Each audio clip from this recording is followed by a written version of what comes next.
Welcome back, and here joining me in our Sydney studio is Joe DeMace. He is from 5GN. Joe, welcome. I would love to know about these new acquisitions of yours, Anatel, Hostworks, and this data center MDC. What's the story with these? Yeah, sure. Thanks for having me. I guess back in August last year, we acquired the Anatel Hostworks business, and they provide a number of managed services and hosting services in the digital space. That expanded our business to include 12 offices around the country, over 2,000 customers, some large government, some large enterprise customers, and also a big range of mid-market corporates around Australia. So that was a great acquisition and really important for our growth.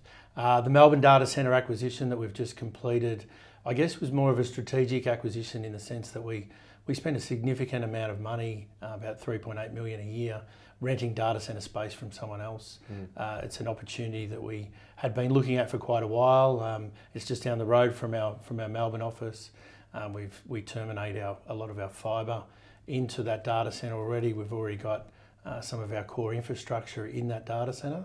And the data centre was underutilised, so we thought, well, it's a great opportunity to leverage our sales team and start upselling that opportunity.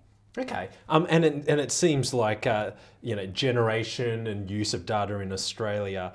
This is really growing in this country, isn't it? So it sounds like once you cover these fixed costs, you're going to get some pretty good rack utilisation rates from that. Yeah, we see with I guess some of the other competitors around the country and what they're doing, that it's this significant margin in data centres. Once they get up over sort of 50-60% utilisation, there's they operate at significant margin. So, and the fact that we'll be a large customer for this data centre ourselves, and we'd like to expand, possibly get another one or two data centres in Melbourne or Sydney. We already spend a lot of money with other providers in those areas, and it also helps for our customers transition from, they might be operating their cloud infrastructure on premise in their office, so they can just pick that equipment up, put it into our data centre, and then we might work with them to create a hybrid model where they use some of their existing infrastructure until it comes out of warranty, and then they can move across and start using some of our cloud infrastructure in that hybrid model. So there's a real opportunity there. Yeah, I mean, is there a particular trend in terms of whether companies or your clients tend to host things on site versus Yeah, look, it's certainly public and private cloud is taking off. Gone are the days now that I think we can get high speed connections into offices. They're taking that equipment out of the storage room and moving it into a data centre. They might replace the IT guy and outsource that service to someone else who can provide a real breadth of expertise and experience to service what their office needs are. So we're seeing a number of those opportunities present, and a real trend moving that way. It's probably a little bit more difficult in the regional areas where we don't have those high-speed networks, but certainly in the metropolitan cities we're seeing that more and more.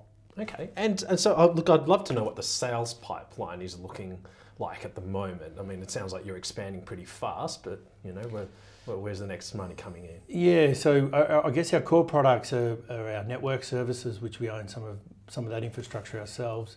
We own our private cloud infrastructure, and we also provide managed services. So that's your break fixing the printer in the office, that type of thing, or computers in the office, and rebuilding new equipment, and also providing 24/7 support. So interestingly, across our sort of 2,500 customers, we provide pretty much one of those services to each of those clients. So the challenge for us, and where we're really focused on, is selling multiple services to those existing customers. So it's a lot easier to go and approach them and offer them another service or an add-on to what they've currently got, because we've already got a relationship and they know and they trust us. So that's our real focus over the next probably 12 to 24 months. We're rolling out Salesforce, which I've announced previously. So that'll give us really good insights into our customers and what they require and where we're at, and hopefully grow some revenue through that way. Yeah. So as you mentioned, well, as they always say, retention's always cheaper than acquisition, isn't it? Yeah, that's right. Yeah, and we will continue the acquisition strategy. Certainly, we still see a number of opportunities out in the marketplace. Yeah. Yeah, actually, And so that tell gets me us to about it. those. Yeah, well, that gets us to new customers. So it is hard to win new business in that tech space. Clients are reasonably sticky with their current provider. So I think we've got certainly our strategy of being able to acquire someone, managed service provider who might already have a customer base, but it also allows us to expand into some other areas as well. Certainly we're looking at some AWS partners who provide public cloud. We're looking at AWS means Amazon, Oh, yeah. Amazon and Amazon Web so Services. so they're using the public cloud environment as opposed to a private cloud. Some of those partners that are out there, we're quite interested by and investigating a number of those, and we're also looking at should we move up the stack of technology and start providing some of the DevOps solutions and development and coding. So there's also some opportunities in that space. So look, we just continue to evaluate, what the customer base looks like, where there's strong synergy. So, if someone's renting a lot of space from someone else in a data center, then obviously they're going to be attractive to us because we can get some significant synergy. So, or if they've got a nice customer base, then we'll look at them, I guess, a little bit more favourably, rather than just looking at an EBITDA multiple. So there's a few different things, I guess, on our shopping list that are more important to us than some others that we look for in detail. Yeah, because you mentioned before that you're also looking at maybe grabbing some more data centers as well. So it sounds like there's a lot on the shopping list, Joe. Yeah, well, yeah, that's certainly.